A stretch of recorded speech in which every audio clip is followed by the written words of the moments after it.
आप मुझसे ज्यादा प्यार करती हैं या पापा? मैं आपसे ज्यादा प्यार करती हूँ। नहीं गुड़िया बेटी, मैं आपसे ज्यादा प्यार करता हूँ। रुके रुके, मैं आपको बताती हूँ। 1 2 3 4 5। पापा पापा मुझसे ज्यादा प्यार करते हैं। देखा देखा, गुड़िया ने ठीक कहा। तो ठीक है, आज रात आपके पापा आपको सुलाएंगे, तो उठकर मेरे पास ना आ जाना। मैं सुला लूंगा अपनी गुड़िया को। चिड़ियों का परिवार रोज ऐसी बातें करते करते सो जाता था। आधी रात को गुड़िया की आंख खुल जाती है और उसको डर लगने लगता है। वो अपनी मम्मा के घोंसले में चली जाती है। अब जाओ जाओ अपने पापा के पास। पापा ने सुबह दाना लेने भी जाना है, उनकी नींद खराब हो जाएगी। तो फिर मम्मा चिड़िया अपनी बेटी को अपने पंखों में लेकर सो जाती है। सुबह हो जाती है, पापा चिड़िया दाना लेने के लिए निकल जाते हैं। मम्मा चिड़िया घर के कामों में मगन हो जाती है।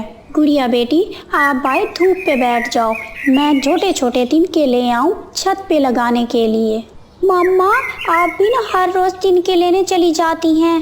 बेटी, घर की भी तो देखभाल करनी होती है, नहीं तो घर टूट जाएगा। मम्मा चिड़िया चली जाती है और गुड़िया घर के बाहर बैठ जाती है। पापा चिड़िया सारा दिन उड़ता है। ठंड का मौसम था। इन दिनों जंगल में दाना ढूंढना कोई बच्चों का खेल ना था। बहुत मुश्किल से दाना मिलता था। आखिरकार पापा चिड़िया को एक पाली गेहूं की मिल जाती है। दोस्त, 2-3 दाने आप भी खा लें, आप भी कब से भूखे हैं। नहीं, ये दाना मेरी बेटी गुड़िया और उसकी माँ का पेट भरेगा। मैं ये थोड़ा सा दाना अपने परिवार के लिए लेकर जाऊंगा। फिर पापा चिड़िया वो गेहूं की बालियां लेकर घर को चला जाता है।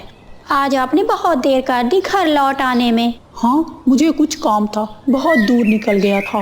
पापा चिड़िया घर में ये नहीं बताते थे कि जंगल में दाना है ही नहीं या दाना कितना मुश्किलों से मिलता है। पापा, आप भी तो खा ले दाना। मैंने रास्ते में ही पेट भरकर दाना खा लिया था, मैं बस पानी पी लेता हूँ। मैं डालकर दूं पानी? नहीं नहीं, आप दाना खाओ, मैं पानी पी लेता हूँ। पापा चिड़िया पानी पीकर सो जाता है। मम्मा चिड़िया और गुड़िया रानी भी दाना खाकर सो जाती हैं। दूसरे दिन सुबह सवेरे मिट्ठू तोता उनके घर आता है। मानो दोस्त, ये लो, ये दाना आप खा लो, आप 2 दिन से भूखे हो। नहीं नहीं नहीं, मैंने दाना खा लिया था। क्या आपने दाना नहीं खाया था? मिट्ठू तोता दाना देकर वहाँ से चला जाता है। मामा चिड़िया के आंखों में आंसू आ जाते हैं। आप भी हमारे साथ मिलकर दाना खा लेते। पापा, आप ऐसा कैसे कर सकते हैं? आप भूखे पेट हो और हम दाना खा लें। अंदर से पापा, ऐसा नहीं करना। ठीक है मेरी बेटी गुड़िया, आप ये दाना खा ले और मैं रास्ते में ही खा लूँगा। नहीं, हम माँ बेटी आज आपके साथ जाएंगे। हम देखेंगे जंगल में दाना कैसे मिलता है। नहीं, आप घर बैठो, बाहर खतरा भी है और ठंड भी। जाएंगे जाएंगे, मम्मा ठीक कहती हैं, हम जाएंगे। फिर दोनों जिद करके पापा चिड़िया के साथ चली जाती हैं और वो सब उड़ते उड़ते मैदान में पहुंच जाते हैं। मैं पहाड़ों की तरफ से आया हूँ, वहाँ दाना तो है लेकिन खतरा बहुत है। आज सुबह से जंगल में चील मंडला रही है, मगर दाना तो लेना होगा। अगर दाना ना मिला तो हम अपने परिवार का पेट कैसे भरेंगे। मम्मा चिड़िया और गुड़िया ये सारी बात सुन रही थी। उनके लिए ये नई बात थी। वो नहीं जानती थी कि जंगल में इतना खतरनाक हो सकता है। चले, यहाँ से हम चले, ये ना हो चील यहाँ पे आ जाए। उनकी ये बात सुनकर पापा चिड़िया हंसने लग जाता है। ये तो हर रोज का काम है, कभी चील का आसमान में आना, कभी शिकारी का और कभी लुटेरे पक्षी का, ये सब तो चलता ही है। वो सब वहाँ से उड़ते हैं। पापा चिड़िया, गुड़िया और मम्मा चिड़िया को एक पेड़ पर बिठाकर चला जाता है। पापा चिड़िया दाना लेने चला जाता है। मम्मा, मुझे तो बहुत डर लग रहा है। पापा हर रोज इन खतरों से कैसे निपट लेते हैं? लेकिन आपके पापा ने कभी बताया ही नहीं इन चीजों के बारे में। तभी एक बड़ी चील उड़कर उनके पीछे आकर बैठ जाती है। पापा चिड़िया जल्दी से उड़कर वहाँ आ जाते हैं। जल्दी से उड़कर मेरे पीछे आ जाओ, आपके पीछे एक बहुत बड़ी चील है। गुड़िया और मम्मा चिड़िया पापा चिड़िया के पीछे छुप जाते हैं। इनको ऐसे छुपा रहे हो जैसे तुम बड़े शक्तिशाली हो। एक पंजा मारूंगी तुम्हारी गर्दन टूट जाएगी। मेरे परिवार को छोड़ दो, इनको जाने दो। नरम नरम चिड़िया पहली बार देखी है, इनको खाए बिना नहीं जाऊंगी। पापा चिड़िया जान गया, चील ऐसे नहीं जाएगी। तो फिर तीना, आपसे ज्यादा प्यार कौन करता है? आपके पापा आपसे बहुत प्यार करते थे। अपने परिवार के लिए उन्होंने अपनी जान तक दे दी और वो सब कुछ हमारी आंखों के सामने हो गया और हम कुछ भी ना कर सके। मम्मा, पापा तो कहते थे ताना बहुत आसानी से मिल जाता है। वो अपना दुख कहाँ बताते थे, वो सब कुछ हमसे छुपा लेते थे। दूसरे दिन मम्मा चिड़िया अपने पति के दोस्तों के साथ दाना लेने जाती है। मानो चिड़िया, पक्षियों के जीवन में ये दिन आते जाते रहते हैं। आपको हिम्मत और हौसले के साथ काम करना होगा, फिर ही आप अपनी बेटी का पालन पोषण कर सकोगी। हाँ कवि भैया, मुझे एक नई उम्मीद और एक नए हौसले के साथ जीना होगा। अपने लिए ही ना सही तो अपनी बेटी के लिए ही जीना होगा। फिर वो दोनों वहाँ से उड़ जाते हैं। आज भी चील जंगल में मंडला रही थी, लेकिन आज मम्मा चिड़िया को चील से डर नहीं लग रहा था। लेकिन उसको हकीकत का पता चल गया था कि जैसे भी हूँ हालात, दाना तो कमाना ही होता है। कालू की दूसरी शादी। कालू कौवा अपनी पत्नी गोरी कौवी से छुपकर दूसरी शादी कर लेता है। गोरी को तो ये बात पता नहीं चलती। कालू घर आकर अपनी पत्नी गोरी से कहता है, गोरी, तुम्हें तो पता है मैं जॉब के सिलसिले में शहर गया था। मेरी जॉब हो गई है। अरे वाह वाह वाह कालू जी, ये तो बहुत अच्छा हो गया। अब मैं और जग्गू सुकून से रहेंगे। अब किसी बात की चिंता नहीं होगी हमें। हाँ मम्मा, अब हमें किसी बात की चिंता नहीं। पापा, अब आप बहुत पैसा कमाएंगे। हाँ, परंतु मुझे कल जाना होगा और हफ्ते में मैं बस एक बार ही यहाँ आ सकता हूँ। ठीक है, आप जा सकते हैं, बस ख्याल रखिएगा अपना। वहाँ मैं और जग्गू तो नहीं होंगे। ऐसे कालू अपनी दूसरी पत्नी के घर चला गया। कालू की दूसरी पत्नी बहुत अमीर थी। कालू कौवा उस कवि से शादी ही इसीलिए करता है ताकि इस अमीर कवि से पैसे ले लेकर अपने घर दे आया करे, क्योंकि गोरी कालू को काम करने का कहती थी और कालू से कोई काम नहीं होता था। पत्नी जी, मुझे कुछ पैसे चाहिए थे। अगर तुम्हारे पास 2000 हैं तो मुझे दे दो। कालू, आपको पैसे कब नहीं चाहिए होते? हमेशा ही तो चाहिए होते हैं, हर दूसरे दिन ही चाहिए होते हैं। कालू की पहली पत्नी और कालू की दूसरी पत्नी दोनों ये बात नहीं जानती थी कि कालू की और भी शादी हुई है। ऐसे समय गुजरता गया। अब काफी समय हो चुका था। कालू की दूसरी पत्नी कालू को एक नौकर से ज्यादा कुछ नहीं समझती थी। कालू की दूसरी पत्नी की कालू से दूसरी शादी थी। उसके पहले वाले पति को हार्ट अटैक हो गया था। उसका एक बेटा भी था जो कि बहुत जिद्दी था। पापा जी, जाओ और मेरे लिए चाबी वाली गाड़ी लेकर आओ। अरे नहीं, आज नहीं, आज मैं थोड़ा बिजी हूँ। कौन सा बिजी हो तुम? बैठकर हमारा बेड ही तोड़ते रहते हो। अरे अरे अरे अरे, ताने दे रही हो मुझे? क्या एहसान नहीं करती मेरा? मैंने तुमसे दूसरी शादी की है। मैं इतना सुंदर कौवा और फिर भी तुम जैसी बुढ़ी से शादी कर ली।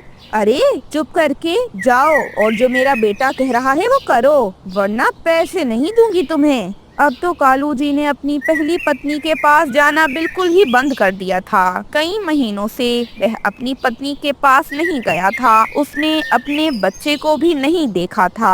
अब तो गोरी और जग्गू ये उम्मीद ही छोड़ चुके थे कि कालू कभी वापस आएगा। दूसरी ओर कालू भी अब ये भूल ही चुका था कि उसकी पहली शादी भी हुई थी और उसका अपना बच्चा भी उसका इंतजार करता होगा। अब तो गोरी ही अपने और अपने बच्चे के लिए भोजन लाती। वह उसे माँ और बाप दोनों का प्यार दे रही थी। दूसरी ओर एक दिन कालू कौवे के सौतेले बेटे का जन्मदिन था। कालू अपने सौतेले बेटे के लिए सुंदर सा खिलौना लाता है, परंतु कालू की दूसरी पत्नी अमीर थी और कालू जो तोहफा लाया था वह इतना अच्छा नहीं था क्योंकि वो काफी सस्ता था। इसलिए कालू की पत्नी सब पक्षियों के सामने ही कालू को तोहफा देने से मना कर देती है। नहीं नहीं, तुम तोहफा मत दो, मुझे पता है तुम भिखारी अच्छा तोहफा नहीं देने वाले। अरे ये क्या तरीका है पत्नी जी, तुम सबके सामने मुझे बेइज्जत कर रही हो। अरे मेरे पैसों का ही तो लाए हो, कोई ढंग का ले आते, तुम कौन सा खुद कमाते हो। अपनी पत्नी की ये बात सुनकर कालू को ये ख्याल आया कि उसकी दूसरी पत्नी गोरी उसे कभी दूसरे पक्षियों के सामने जलील नहीं करती थी। अब कालू पछता रहा था, उसे बहुत दुख हुआ, वो फौरन से वापस चला गया। अब वह दोबारा अपनी इस पत्नी के पास जाना नहीं चाहता था, परंतु उसे समझ ही नहीं आ रहा था कि अब वह दोबारा कैसे अपने परिवार के पास जाए। कालू अपने घर चला गया। घर पर गोरी कभी जग्गू के साथ थी। कालू को देखकर गोरी हैरान रह गई। कालू कालू, तुम कहाँ थे, तुम कहाँ थे, तुम ठीक तो थे, हमने तुम्हें बहुत याद किया, मुझे तो लगा था कि तुम नहीं रहे। अरे मुझे माफ कर दो गोरी। फिर कालू ने रोते रोते सारी बात गोरी को बताई।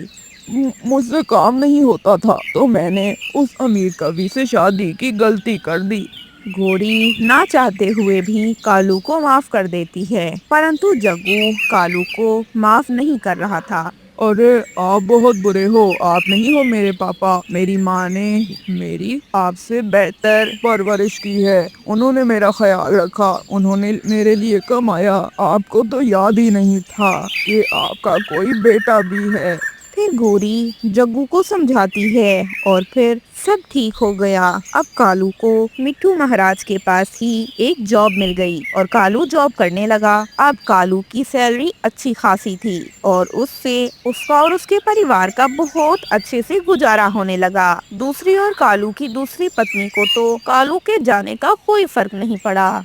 अच्छा हुआ चला गया नालायक। हाँ, मेरे पैसे पे ऐश कर रहा था, खुद तो 2 टके नहीं कमा पाया। नालायक कहीं का, मुझसे बहुत बड़ी गलती हुई जो मैंने इतने बेकार कवे को अपने घर में रखा। मुझे क्या पता था कि ये निखट्टू कोई काम नहीं करेगा और मेरे पैसे खाएगा। हाँ मम्मा, आप बिल्कुल ठीक कह रही हैं, परंतु वह नौकर अच्छा बन सकता है। ऐसा कहते हुए वह दोनों हंसने लगे। कुछ ही समय बाद कालू उनके घर आया अपनी पत्नी और बेटे के साथ। कालू को गोरी के साथ वो कवि हैरान रह गई। अरे अरे अरे, ये कौन है कालू? ये मेरी पत्नी है गोरी और ये मेरा बेटा है। मैंने पैसे के लालच में तुमसे दूसरी शादी की थी, तुम्हारी भी तो दूसरी शादी ही थी, परंतु तुम ये पैसा ले लो जो तुमसे मैंने लिया, मुझसे गलती हुई थी। और अब मुझे पता चल गया है कि गोरी और जग्गू तुमसे बहुत बेहतर हैं और इनकी जगह तुम कभी नहीं ले सकती और ये सौतेला बेटा सौतेला ही रहेगा। कालू अपने परिवार के साथ वहां से चला गया और कालू की दूसरी पत्नी कालू को देखती रह गई। सौतेली माँ। आकाश की रानू के साथ जबरदस्ती शादी की गई थी। उसे रानू चिड़िया जरा पसंद नहीं थी। रानू चिड़िया अब बहुत बीमार रहने लगी थी। वह ये बात अच्छे से जानती थी कि उसके जाने के बाद उसका पति उसकी बेटी को कभी खुश नहीं रख पाएगा, क्योंकि उसके पति ने सारी जिंदगी ही उसे भी खुश नहीं रखा था। बेटी गुड़िया, मेरी तबीयत बहुत खराब है, मुझे लगता है कि मैं कुछ दिनों में मर जाऊंगी। अगर मैं तुम्हें छोड़कर चली गई तो मुझे पता है मेरे बाद तुम्हारा कोई ध्यान नहीं रखेगा। काश तुम्हारा कोई भाई होता, वह तुम्हारा साथ देता। माँ, ऐसी बातें ना किया करें, आपको कुछ नहीं होगा। गुड़िया मेरी बेटी, मेरे मरने के बाद तुम अपना ध्यान रखना। गुड़िया अपनी माँ को समझाने लगती है कि ऐसे परेशान ना हो, आप ठीक हो जाएंगी। देखना माँ, बस कुछ दिन में आप बिल्कुल ठीक हो जाएंगी। ऐसे कुछ ही दिन गुजरे कि रानू चिड़िया की तबीयत एक दिन बहुत ज्यादा ही खराब हो गई। गुड़िया भागी भागी अपने पिता के पास गई। पिताजी, जल्दी करें, माँ को अस्पताल लेकर चलें, माँ की तबीयत बहुत खराब है। तेरी माँ के रोज के ड्रामे हैं, छोड़ दे। और तू क्यों मेरा सर खा रही है? इतनी परवाह है ना अपनी माँ की तो खुद ले जा इस बुढ़िया को अस्पताल। गुड़िया वापस अपनी माँ के पास जाती है। गुड़िया फिर डॉक्टर को बुला ले आती है। जब तक डॉक्टर उल्लू पहुँचा तब तक रानो चिड़िया इस दुनिया से जा चुकी थी। रानो मर चुकी थी। गुड़िया बहुत रोने लगती है। अरे माँ, मुझे छोड़कर क्यों चली गई? मैं आपके बगैर नहीं जिंदा रह सकती। आपको पता है ना, आपके अलावा मेरा कोई नहीं है। बस फिर इसी तरह कुछ दिन बाद गुड़िया का पिता दूसरी शादी कर लेता है और अब मीना चिड़िया गुड़िया की सौतेली माँ बनकर उसके घर में रह रही थी। बेचारी गुड़िया सारे घर के काम करती, खाना भी वही बनाती और उसके बाद मार भी वही खाती। पैर दबा चिड़िया मेरे पैर। मैं नहीं दबाऊंगी तुम्हारे पैर, तुम मेरी सगी माँ नहीं हो और तुम बुरी हो। अरे तुम्हें तो तमीज ही नहीं है बड़ों से बात करने की। फिर सौतेली माँ गुड़िया की खूब पिटाई करती है। आकाश तो सब देख रहा था, परंतु वह कुछ नहीं कहता था अपनी दूसरी बीवी से। हमेशा गुड़िया को ही बातें सुनाता, उससे ही लड़ाई करता और तो और गुस्से में आकाश गुड़िया को 2-3 लगा भी देता। भोजन लेने भी गुड़िया ही जाया करती। अब तो आकाश खुद तो कोई काम ही न करता था। बेचारी गुड़िया खेलने की उम्र में अपने घर को चलाने का सोचती। अपने घर के खर्चे वगैरह सब अब गुड़िया उठा रही थी। गुड़िया अब ऐसे जॉब करने का फैसला करती है। वह जंगल में तोते महाराज के पास काम के लिए जाती है। मिट्ठू महाराज, मेरे पास कोई काम नहीं। आपको पता है ना कि मेरी माँ इस दुनिया में नहीं रही और मेरे पिताजी कोई काम नहीं करते। मेरी सौतेली माँ बहुत गुस्से वाली हैं। अगर मैं किसी दिन घर भोजन न लेकर जाऊँ तो मेरी बहुत पिटाई करती हैं। प्लीज मुझे कोई काम दे दें। अरे ठीक है गुड़िया बेटी, तुम बताओ तुम्हें कौन सा काम आता है, मैं तुम्हें वही काम दे दूँ। महाराज, मुझे तो कपड़े सिलाई करना बहुत अच्छे से आता है। मैं कपड़े सिलाई कर सकती हूँ। बस फिर क्या था, फिर गुड़िया को कपड़े सिलाई करने का मौका मिल गया। अब वह तोते महाराज के पास काम करने लगी थी। ऐसे अब गुड़िया के पास कुछ पैसे भी हुआ करते थे। अब गुड़िया बहुत खुश रहा करती थी क्योंकि अब वह काम करके पैसे घर ले आती। परंतु एक दिन कपड़े सिलाई करते करते गुड़िया को थोड़ी देर हो गई। वो रात के समय अपने घर पहुंची। उसका पिता और उसकी सौतेली माँ तो बहुत गुस्से में थे। अरे अरे कलमुही, अभी भी ना आती तुम ऐसा करती कि वहाँ ही रह लेती। मैं और तुम्हारे पिताजी कितने परेशान हो गए थे, तुम्हें कोई एहसास ही नहीं है। अरे पापा, मैं कपड़े सिलाई कर रही थी, इसीलिए बहुत देर लग गई। तुम्हारे बाप ने तुमसे बात नहीं की? मैं कर रही हूँ बात, मुझे जवाब दो। माँ हूँ मैं तुम्हारी। सुबह से इतने बर्तन पड़े हुए हैं और तुम वक्त से आई ही नहीं। अब ये बर्तन कौन धोएगा? जाओ और जाकर बर्तन धो। और मेरे सर में बहुत दर्द है, जल्दी चाय बनाकर भी लाओ। और हाँ, कुछ मैले कपड़े भी पड़े हैं, वो भी धो देना। गुड़िया कोई जवाब न देते हुए फौरन से सारे काम करने लगती है। गुड़िया काम कर करके थक गई। उसका सारा काम मुकम्मल भी हो गया। जब उसने घर के सारे काम कर लिए तो उसकी माँ उससे पैसों का पूछने लगी। गुड़िया, तुमने मेरे हाथ में पैसे नहीं दिए। माँ, अभी तो मेरे पास पैसे नहीं हैं। मैंने कुछ दिन पहले ही तो आपको पैसे दिए थे ना। हाँ, तो वो तो खर्च हो गए और तुम्हारे पिता ने इतने कर्जे लिए हुए हैं। तुम्हारे पिता को पैसों की जरूरत है। गुड़िया, पैसे कहाँ करती हो? हमें तो कुछ नहीं देती तुम। तुम्हारी माँ को तो हर समय तुम्हारी ही चिंता होती है, परंतु तुम्हें तो इनका कोई ख्याल नहीं। पापा, मुझे पता है कि माँ को मेरी कितनी परवाह होती है, इसीलिए तो मैं इतना थक कर आती हूँ। उसके बाद भी मुझे झाड़ू पोछा करना पड़ता है, परंतु मैं कल पैसों का बंदोबस्त करके दे दूंगी। अभी मैं सोने जा रही हूँ। तुम्हारी माँ भी तुम्हारी तरह थी, बहुत लंबी जबान थी उसकी। हाँ हाँ पति जी, तुम ठीक कह रहे हो। गुड़िया भी बहुत बदतमीज हो गई है। आपके लाड ने ही से बिगाड़ दिया है। एक तो इसकी वो माँ पता नहीं कौन सी पट्टियाँ पढ़ा कर गई है, मुझसे तो ये बदले ही लेती रहती है।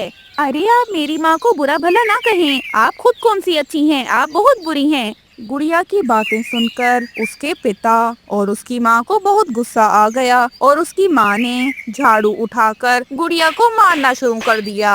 परंतु गुड़िया भी इतनी बुज़दिल नहीं थी। अब मार खा खा कर वो समझ चुकी थी कि जब तक वो मार खाएगी उसे मार पड़ती रहेगी। इसीलिए वह गुस्से में आकर अपना घर छोड़कर जाने का फैसला कर लेती है। वह कोई सामान नहीं उठाती, बस वहाँ से निकल पड़ती है। वह तोते महाराज के घर पहुँच जाती है और उनको सारी बात बताती है। ऐसे तोते महाराज अपने महल में गुड़िया को रहने देते हैं और गुड़िया खुशी से रहने लगी। दूसरी ओर सौतेली माँ और गुड़िया का पापा अब सजा भुगत रहे थे, क्योंकि पापा जी तो कुछ कमाते नहीं थे। इसीलिए अब गुड़िया के पापा की दूसरी बीवी भी उसको छोड़कर चली गई। गोरी कवि की शादी कालू कवि के साथ होने ही वाली थी, परंतु गोरी कवि कालू से शादी नहीं करना चाहती थी, क्योंकि वो किसी अमीर कवि से शादी करना चाहती थी और कालू अमीर न था। मेरी शादी किसी अमीर से करती ना, आप क्यों मेरी शादी उस गरीब कालू से कर रही हो? कालू तो छोटे से घर में रहता है, वह मुझे खुश नहीं रख सकेगा। अरे बेटा, तुझे कालू ही खुश रख सकता है, उसके अलावा तू किससे शादी करेगी? तेरा तो कोई रिश्ता भी नहीं आता। कालू अच्छा कौवा है, और वैसे भी कोई भी अमीर कौवा हम जैसे गरीबों से शादी क्यों करेगा? मेरे पास तो तेरे दहेज के लिए कुछ जेवर ही है, उसके सिवा हमारे घर में भी कोई चीज नहीं है, हम तो गरीब हैं। हाँ, मैं तो हूँ ही बदसूरत जो कोई अमीर कौवा मुझसे शादी नहीं करेगा। आप तो हमेशा ही ऐसे कहती हैं। कालू कौवा था तो गरीब कौवा, परंतु वो था बहुत ईमानदार। वो हर काम ईमानदारी से करता, वो जरा भी लालची न था और वो बहुत मेहनती कौवा था। कालू बहुत ज्यादा खुश था, क्योंकि उसकी शादी जो होने वाली थी वो अपनी माँ के साथ रहा करता था। उसकी माँ के सिवा उसका इस दुनिया में कोई न था। कालू और उसकी माँ अपने घर को सजा रहे थे, क्योंकि अब शादी में सिर्फ और सिर्फ 3 दिन ही रह गए थे। मैं काम पे जा रहा हूँ, आज घर जल्दी आ जाऊंगा। बेटा, तू काम पे क्यों जा रहा है? 1 महीने की छुट्टी ले लेना काम से। अगर 1 महीने की नहीं तो कम से कम 3 हफ्ते की छुट्टी ही ले ले बेटा। नहीं माँ, मैं 1 महीने की छुट्टी नहीं ले सकता, क्योंकि मुझे घर भी तो चलाना है, और अगर मैं 1 महीने तक ना गया तो फिर मुझे सैलरी भी नहीं दी जाएगी। मैं 2 हफ्ते की छुट्टी ले लूंगा कल से। जीता रहे मेरा प्यारा कालू, ऊपर वाला सबको ऐसा ही बच्चा दे। शाम के समय गोरी कवि नदी पे पानी पीने जाती है। वहाँ पर भूरा कौवा भी बैठा था। भूरे कौवे को देखकर गोरी तो खुश हो जाती है, क्योंकि उसने ऐनक लगाई हुई थी और उसकी गले में सोने की चैन थी। गोरी तो पागल हो रही थी। फिर गोरी भूरे कौवे से कहती है, वाह, आप तो अमीर कौवे लग रहे हैं। क्या नाम है आपका? बुरा नाम है मेरा कवि। तुम बहुत सुंदर हो। आप भी बहुत अमीर और सुंदर हो। क्या तुम मुझसे शादी करोगी? मैं तो आपसे शादी कर लूं, परंतु एक प्रॉब्लम है। मेरी शादी होने वाली है, परंतु मुझे वह कौवा जरा पसंद नहीं। मैं उससे शादी नहीं करना चाहती, वो गरीब कौवा है। ये तो अच्छी बात है कि तुम मुझसे शादी नहीं करना चाहती, फिर हम भाग के शादी कर लेंगे। तुम्हारी माँ ने तुम्हारी शादी के लिए जेवर तो रखा ही होगा, तुम वो जेवर ले आना, फिर हम दोनों एक साथ रहेंगे खुशी खुशी। और मैं तो बहुत अमीर कौवा हूँ, तो मैं किसी चीज की कमी नहीं होगी कभी भी। गोरी कवि उस कौवे की बातों में आ जाती है और उससे शादी के लिए हाँ कर देती है।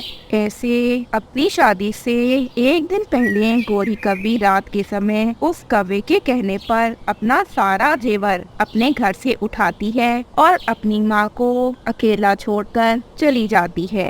अगले दिन जब गोरी की माँ की आँख खुलती है तो वो पूरे घर में गोरी को ढूंढती है, परंतु गोरी तो घर में न थी। माँ कवि रोना शुरू कर देती है। हाय मेरी बेटी, ये तूने क्या कर दिया? तो मुझे अकेला छोड़कर चले गए। मेरी इज्जत तूने मेरी इज्जत फट्टी में मिला दी। बारात भी आ जाती है। सब गोरी कवि का पूछ रहे थे। गोरी की माँ तो बहुत ज्यादा रो रही थी। फिर रोते रोते वो कहती हैं, मुझे माफ कर दे बेटा कालू, मगर गोरी मेरी इज्जत की परवाह किए बिना ही चली गई और चली गई।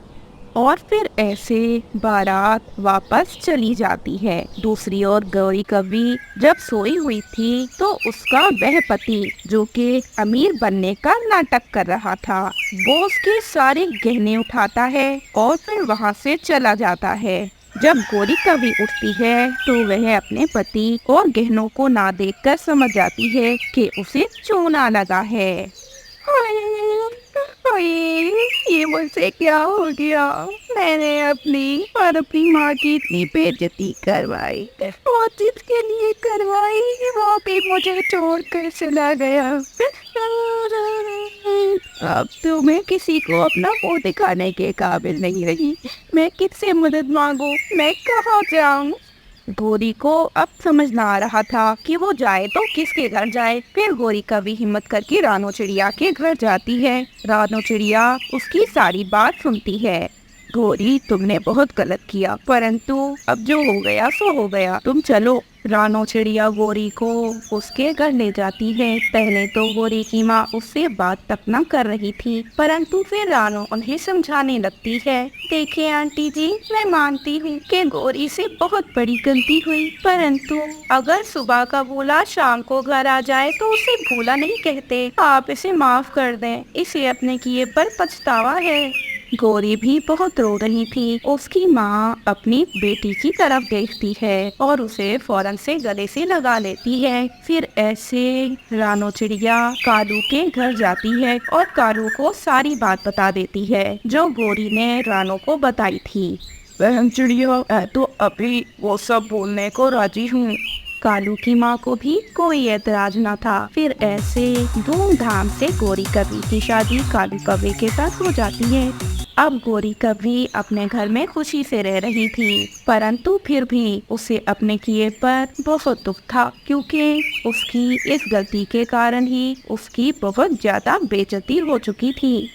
तो कैसी लगी आपको हमारी आज की ये कहानी? हमें कमेंट करके जरूर बताइएगा। छोटी चील का बहुत दुखी थी। मैं दुखी हूँ, आज मेरा जन्मदिन है, परंतु कोई पक्षी भी मुझे गिफ्ट नहीं देगा, कोई पक्षी मेरे पास नहीं आएगा, कोई मेरे साथ मेरे जन्मदिन को नहीं मनाएगा। अरे बेवकूफ, हम चीलें हैं और हम पक्षियों से दोस्ती नहीं करते, और हमें क्या जरूरत कि कोई हमारे पास आकर हमारा जन्मदिन सेलिब्रेट करे।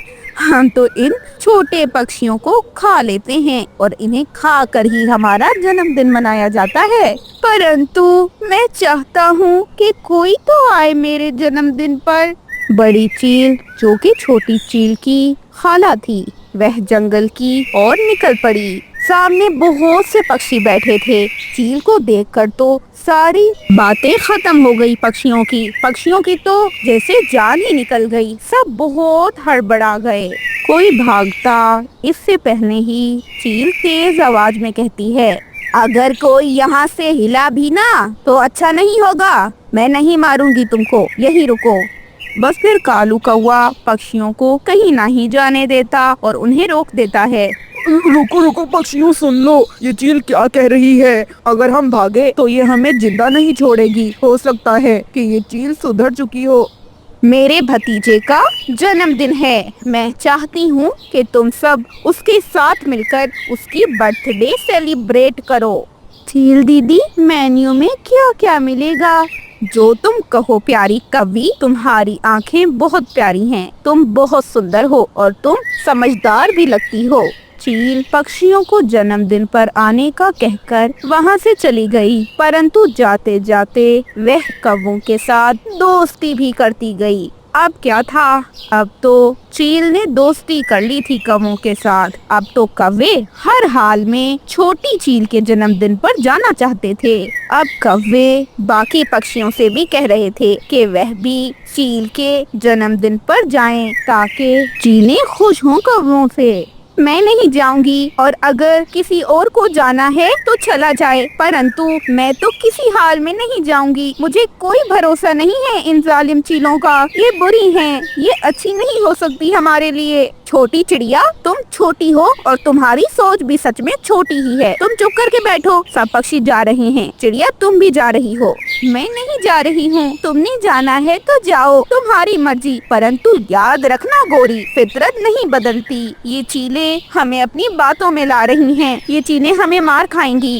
अरे रानो, तुम ठीक कह रही हो, फितरत कभी नहीं बदलती। मैं तो नहीं जाऊंगा, बस इन कौवों को शौक है, बस ये जाएं। हमें तो कोई शौक नहीं है मरने का। भाई हम पागल हैं क्या? हाँ हाँ तोते, तुम बिल्कुल ठीक कह रहे हो। कालू, तुमने जाना है तो जाओ, परंतु मैं भी नहीं जाऊंगा। रानो बिल्कुल सही बात है, अगर हम गए तो मर जाएंगे, चीलें हमें मार डालेंगी। कबूतर भी रानो की बात मानते हुए नहीं जाता। फिर बुलबुल का भी छोटा बच्चा था। उसने सोचा कि शायद छोटी चील को उनके जाने से खुशी हो। मुझे लगता है ये चीलें सुधर चुकी हैं। मैं तो जाऊंगी भाई। वैसे भी बेचारा छोटा चील, कोई छोटा बच्चा उसके साथ खेलता भी नहीं है। वह दुखी होता होगा ना। मैं उसके लिए एक प्यारा सा गिफ्ट भी ले जाऊंगी। और अगर ये चील बुरी होती तो हम सामने थे। ये हम में से बहुत से पक्षियों को पकड़ना चाहती तो पकड़ सकती थी, परंतु इसने ऐसा नहीं किया। हमें बिना वजह किसी पर भी शक नहीं करना चाहिए। रानो, तुम वहम करती हो और वहम भी बुरा होता है। वहम का इलाज नहीं होता। अब तुम अपनी बेवकूफी छोड़ दो और चलो ना।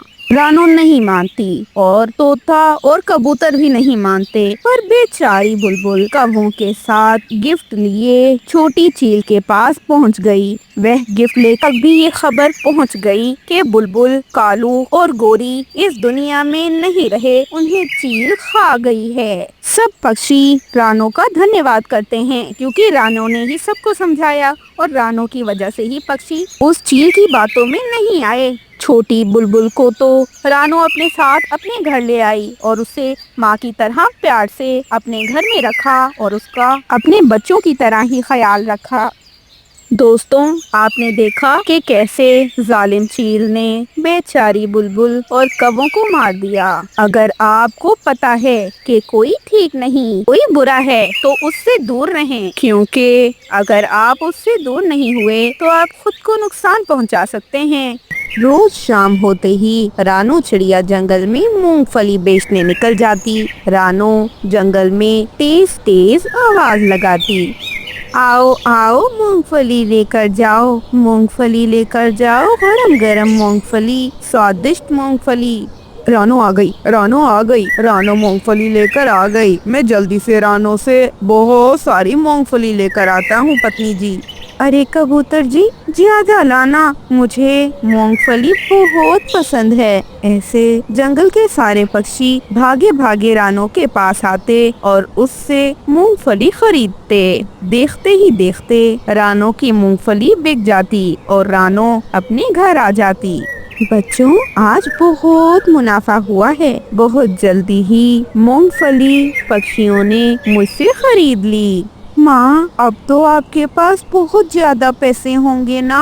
माँ, क्यों ना हम जंगल में गाजर का हलवा भी बनाकर बेचा करें?